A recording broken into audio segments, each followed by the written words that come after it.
Hello बच्चों, तो आज हम डिस्कस करने वाले हैं question number 12 from the chapter general organic chemistry यानी कि जीओसी या फिर some basic principles and techniques in organic chemistry. तो यहाँ पे हमसे पूछा गया है in this question number 12 that what are electrophiles. Electrophiles क्या होता है और न्यूक्लियोफाइल्स क्या होता है, एग्जाम्पल के साथ में आप लोगों को समझाना है। तो इलेक्ट्रोफाइल्स और न्यूक्लियोफाइल्स आप लोगों ने कई बार सुना होगा, जब हम केमिकल रिएक्शंस करते हैं ऑर्गेनिक कंपाउंड्स की, तो वहां पे इलेक्ट्रोफिलिक और न्यूक्लियोफिलिक रिएक्शंस की हम बात करते हैं। तो वहां पे हम देखते हैं कि भाई आपका जो वर्ड है इलेक्ट्रोफाइल आता है। तो फाइल का मतलब क्या होता है? फाइल का मतलब होता है लविंग।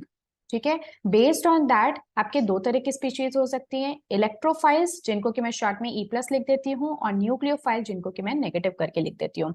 अब देखो, लविंग किसका लविंग? अगर इलेक्ट्रॉन का लविंग है तो उसको आप कहोगे इलेक्ट्रोफाइल, और अगर न्यूक्लियस लविंग है तो आप उसको कहोगे कहोगे क्या? न्यूक्लियोफाइल। ठीक है, न्यूक्लियोफाइल। अब देखो, कौन किसको प्यार करेगा ये कौन डिसाइड करे? तो बेसिकली आपको सबको पता है ऑपोजिट अट्रैक्ट्स।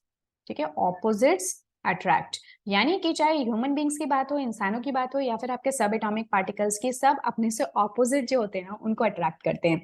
इसका मतलब क्या हो गया? इलेक्ट्रॉन्स जो होते हैं वो नेगेटिवली चार्ज है, ये आप सब जानते हो, जबकि जो न्यूक्लियस होता है वो प्रोटॉन्स की वजह से कैसा होता है? पॉजिटिवली चार्ज होता है। तो कोई भी ऐसी स्पीशीज जो कि उन स्पीशीज को अट्रैक्ट करे जिनके ऊपर नेगेटिव चार्ज है, या फिर आप कह सकते हो जो कि इलेक्ट्रॉन रिच है। अब इलेक्ट्रॉन रिच कोई स्पीशीज आपकी न्यूट्रल हो सकती है, या हो सकता है उसके ऊपर नेगेटिव चार्ज हो, या हो सकता है उसके पास लोन पेयर हो, या हो सकता है उसके पास में डबल बॉन्ड या ट्रिपल बॉन्ड हो जिसकी वजह से इलेक्ट्रॉन डेंसिटी मिलती हो। ऐसी कोई भी फॉर्म जो कि इलेक्ट्रॉन की डेंसिटी को शो करती है, उनकी तरफ आपकी अगर कोई स्पीशीज अट्रैक्ट हो, उनको आप क्या कहोगे? इलेक्ट्रोफाइल्स। ठीक है, इसी तरह से आपके न्यूक्लियोफाइल्स वो होंगे जो कि न्यूक्लियस की तरफ अट्रैक्टेड है, या फिर उन स्पीशीज की तरफ अट्रैक्टेड है जिनके पास में इलेक्ट्रॉन्स की कमी है, यानी कि ये खुद अपने इलेक्ट्रॉन्स इनको देने के लिए तैयार हैं। ठीक है, अब पॉजिटिवली चार्ज स्पीशीज यानी कि ये इलेक्ट्रॉन डेफिशिएंट हो गया। सबसे पहले तो ये समझ में आ गया हमें। अभी इलेक्ट्रॉन डेफिशिएंट है यानी कि इनके पास इलेक्ट्रॉन की कमी है, तो हो सकता है इनके ऊपर पॉजिटिव चार्ज हो सकता है कि ये न्यूट्रल हो।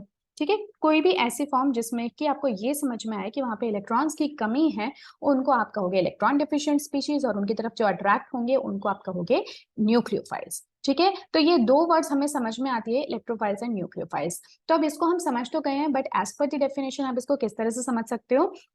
तो आप कहोगे दी पॉजिटिवली चार्ज स्पीशीज, या फिर ये देखो, so the positively charged species या फिर neutral species which are deficient of electrons and can accept a pair of electrons किसी और species से, उनको आप क्या कहोगे? उनको आप कहोगे इलेक्ट्रोफाइल्स, यानी कि इलेक्ट्रॉन लविंग। ठीक है, एग्जाम्पल के लिए आप देखो, यहाँ पे ऑक्सीजन के ऊपर पॉजिटिव चार्ज है। पहली बात तो खुद ऑक्सीजन इलेक्ट्रोनेगेटिव, ऊपर से पॉजिटिव चार्ज, तो भैया इसको तो बहुत सारे इलेक्ट्रॉन्स की जरूरत है। ठीक है, तो ये क्या हो गया? ये आपका एक इलेक्ट्रोफाइल हो गया, यानी कि उन स्पीशीज से जाके जुड़ेगा जो कि इसको इलेक्ट्रॉन्स दे सके। इसी तरह से क्लोरीन प्लस, क्लोरीन खुद इलेक्ट्रोनेगेटिव, उसके ऊपर पॉजिटिव चार्ज। फिर ये नाइट्रो ग्रुप, इसमें भी आप देख रहे हो कि पॉजिटिव चार्ज है। BF3 देखो, ये जो एक न्यूट्रल स्पीशीज है, इसको आप ध्यान रखना, लेकिन फिर भी आप इसको एक लुईस एसिड कहते हो।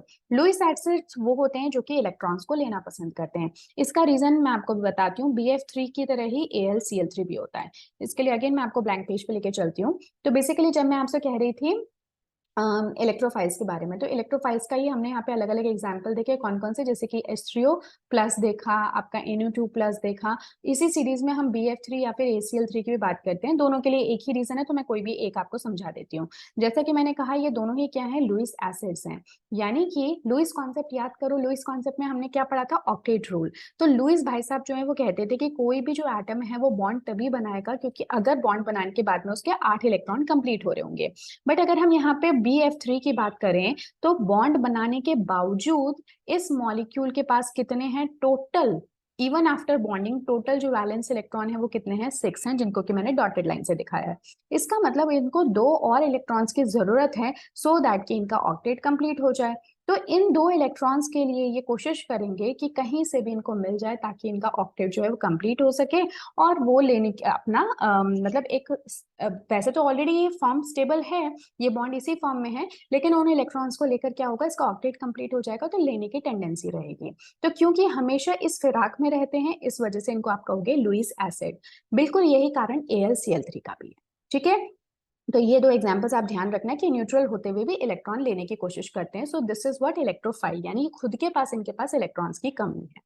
नेक्स्ट जो हमारा है वो है न्यूक्लियोफाइल। तो वो वाली स्पीशीज हैविंग एन एटम जिनके पास या तो अनशेयर्ड या फिर लोन पेयर ऑफ इलेक्ट्रॉन्स हो, यानी कि एक्स्ट्रा इलेक्ट्रॉन्स है इनके पास जो कि बॉन्डिंग में पार्टिसिपेट नहीं किए हुए, या फिर सीकिंग पॉजिटिव साइड्स, या फिर उनके पास कुछ ऐसी साइट्स अवेलेबल हो जहां पर कि वो इन इलेक्ट्रॉन्स को मतलब वो इन इलेक्ट्रॉन्स को दे सकें किसी और को, किसी और स्पीशीज के पास में ऐसी पॉजिटिव साइट्स अवेलेबल हो जिनको कि वो इलेक्ट्रॉन्स दे सकें, उनको आप क्या कहोगे? उनको आप कहोगे न्यूक्लियोफाइल। अब देखो अमोनिया, इसके पास कैसे इलेक्ट्रॉन है? क्योंकि उसके पास में एक लोन पेयर है, आप सभी जानते हो। वाटर में ऑक्सीजन के पास में क्या है? लोन पेयर है। ठीक है, इसी तरह से अगर आप ROR यानी कि ईथर के अंदर भी देखो तो इसके पास में भी क्या है? लोन पेयर्स हैं दो दो। Cn नेगेटिव में आप देखो तो देखो इसके पास नेगेटिव चार्ज है। X नेगेटिव में देखो तो इसके पास भी नेगेटिव चार्ज है। तो आपने यहाँ पे देखा कुछ न्यूट्रल स्पीशीज को देखा, कुछ आपने नेगेटिवली चार्ज स्पीशीज को देखा, कुछ आपने लोन पेयर वाली स्पीशीज को देखा।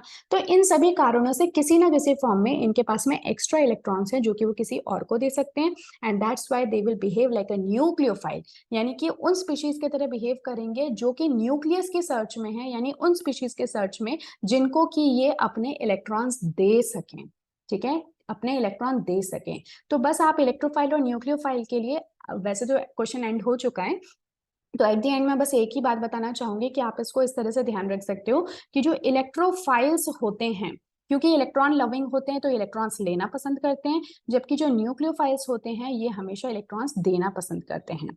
ठीक है, तो इस तरह से आप लोगों को आई थिंक ध्यान रह जाएगा। इलेक्ट्रोफाइल अपनी तरफ खींचेंगे, न्यूक्लियोफाइल अपने से अपने पास जो एक्स्ट्रा इलेक्ट्रॉन्स है वो किसी और स्पीशीज को देंगे। तो आप चाहे तो यहाँ पे जी लिख लो, ये जी कोई भी और ग्रुप है जो इलेक्ट्रॉन देना या लेना पसंद कर रहा है।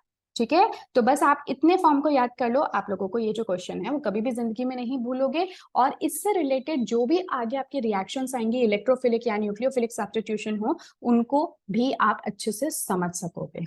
ठीक है, सो आई होप कि आपको ये जो पूरा कॉन्सेप्ट है काफी अच्छे से क्लियर हो गया होगा। ये छोटी छोटी से टर्म्स हैं जो आप ऑर्गेनिक केमिस्ट्री में बहुत यूजुअली यूज करते हो, तो इनके अंदर आपको 100% कॉन्फिडेंट होना चाहिए, क्योंकि अगर आपको टर्म्स नहीं पता होंगी तो इनसे रिलेटेड जो एप्लीकेशंस हैं, केमिकल रिएक्शंस हैं, उनको पढ़ने में भी और समझने में भी आपको दिक्कत आएगी। ठीक है, चलिए, तो ये था हमारा आज का वीडियो और ये क्वेश्चन। अब नेक्स्ट क्लास में मिलेंगे हम क्वेश्चन नंबर 13 के साथ में। Till then take care and goodbye, thank you so much. And if you still have not subscribe the channel, छोटी सी रिक्वेस्ट है, चैनल को सब्सक्राइब कर दो, इससे मुझे बहुत खुशी मिलेगी और मुझे साथ ही साथ ये भी पता चलेगा कि आप लोगों को मेरा कंटेंट पसंद आ रहा है कि नहीं, और अगर नहीं तो मैं इंप्रूव करूंगी, और अगर पसंद आ रहा है तो इससे मोटिवेशन मिलेगा। So with this message, thank you so much and see you in the another video.